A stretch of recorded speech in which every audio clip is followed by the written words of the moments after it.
So, isang mapagpalang araw po sa ating lahat. Ako po si Nicole Castillo and welcome po sa aking daily devotion. So, ang topic po natin ngayon is soul sleep.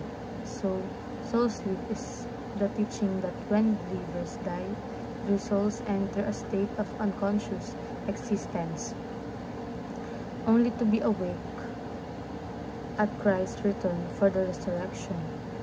This view is often based on passage where death is described as sleep.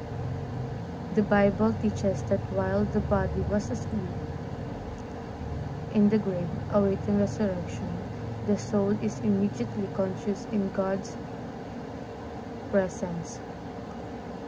Scripture affirms that to be absent from the body is to be present with the Lord. And believers who die are already with Christ. Thus, death is not unconsciousness for the believer, but a blessed entrance into God's presence while awaiting the final resurrection. So, ayon po sa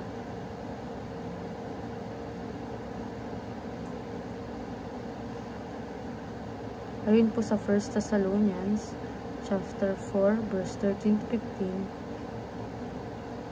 sinasabi po dito na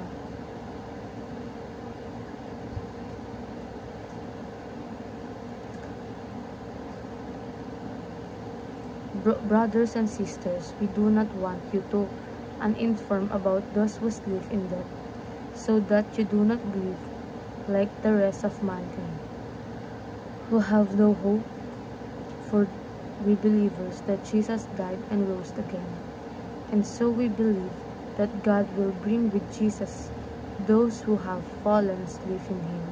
According to the Lord's word, we tell you that we who are still alive, who are left until the coming of the Lord, will certainly not precede those who have fallen asleep.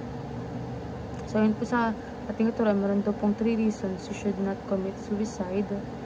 First is, suicide does not end consciousness. So, ibig sabihin, kahit iniisip natin, tatapusin ko na lahat, hindi nag-end ang karanasan o awareness ng isang tao lang. Ganun kadali. Maraming kwento at paniniwala na nagpapakita na mental pain can continue in other ways. Sa madaling salita, ang problema o pain na naramdaman mo ngayon ay hindi automatically nawawala sa pamamagitan ng pag-aalis ng buhay, at may posibilidad na magbago ang pakiramdam mo sa hinaharap kung magbibigyan mo ng chance ang sarili mo. Next is, many people truly love and care for you.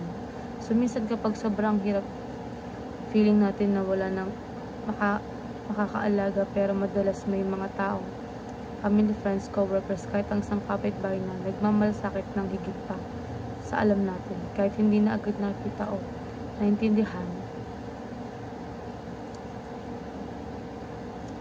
yung pagmamahal nila. Ang pagkawala mo ay magdudulot ng matinding sakit sa kanila. So, mahalagang isipin ng iyong buhay ay may epekto sa iba. Next is God's purpose and plan for your life. So, kung naniwala ka sa Diyos o may spiritual beliefs, maraming rihilin at manampalataya ang nagtuturo na mililin ang bawat tao. Kahit hindi malinaw ngayon ang plano, may pag-asa na may magandang dahilan na pagkakataon pa na hindi mo pa nakikita. Ito ay isang paalala na hindi dapat basta-basta isuko ang buhay dahil may possibility na meaningful future. So, sa applications naman po, wait patiently until you see God's deliverance and remember your loved ones who care for you. Lastly, stay alive when life doesn't make sense yet. And ayun lang po, maraming salamat.